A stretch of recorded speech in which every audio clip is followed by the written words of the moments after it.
President Mnangagwa arrived in Nairobi, Kenya yesterday for a crucial two-day indaba with his Kenyan counterpart, Uhuru Kenyatta.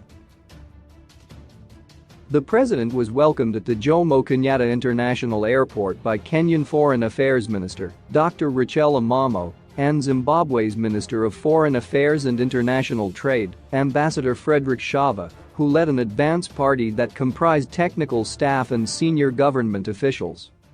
Today President Mnangagwa and President Kenyatta are expected to lead marathon meetings that will see several MOUs being signed. The Zimbabwe-Kenya Joint Permanent Commission on Cooperation is taking place 25 years since the last such meeting between the two countries in what is demonstrative of the Second Republic's engagement and re-engagement drive under the leadership of President Mnangagwa. Yesterday, senior government officials led by Ambassador Shava had engagements with their Kenyan counterparts under the third session of the Joint Permanent Commission on Company Operation, JPCC. Addressing the senior officials meeting in Nairobi, Ambassador Shava said the third session of the JPCC offers the two countries a platform to come up with smart decisions on the whole program that will end tomorrow. In this regard, I wish to note that Zimbabwe and Kenya enjoy excellent bilateral relations anchored on our shared history, people-to-people relations, and our close cooperation under the Common Market for Eastern and Southern Africa, COMESA, said Minister Shava. He said the two countries enjoyed excellent bilateral air services with Kenya Airways flying several times a week to Harare before the restrictions occasioned by the COVID-19 pandemic. Minister Shava said the courier's route to Victoria Falls offers increased connectivity, flexibility, and convenience to travelers, as well as boosting the tourism sector in the Eastern and Southern Africa (ESA) region.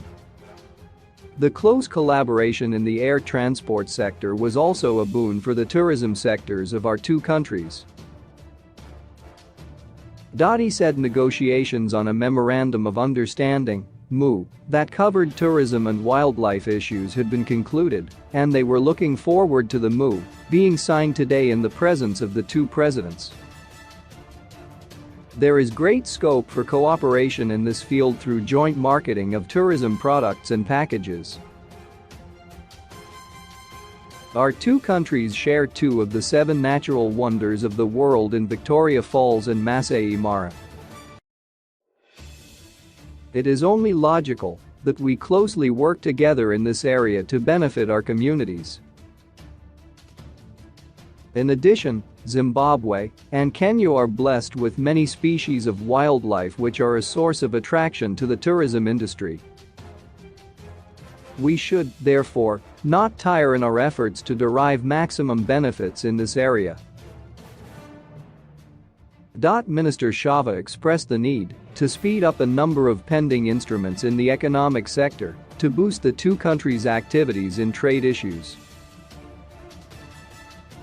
Zimbabwe and Kenya share common membership in COMESA, the Tripartite Free Trade Area (TFTA), and the African Continental Free Trade Area (AfCFTA), and should make use of these regional and continental trade arrangements to improve bilateral trade.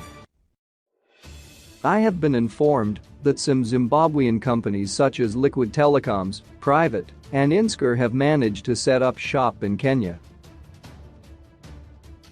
We should work together to encourage this mutual investment, and in this regard, I call on Kenyan companies to consider investing in Zimbabwe. Minister Shava said cooperation in the health sector had become more urgent with the outbreak of the COVID-19 pandemic and the threat of future pandemics.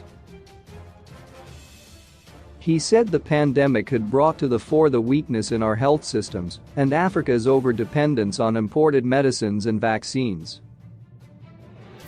We need to come together and develop local pharmaceutical industries. In the area of defense cooperation, he said Zimbabwe was pleased with the level of cooperation that had seen the placement of students in defense colleges of the two countries. Minister Shava commended the strategic partnership and encouraged such good work to continue well into the future. In the diplomatic sphere, I would like to thank Kenya for proposing a draft MOU on political and diplomatic consultations. I am delighted that we have concluded negotiations on this MOU, and it is one of those that will be signed during this session of our Joint Commission, said Minister Shava.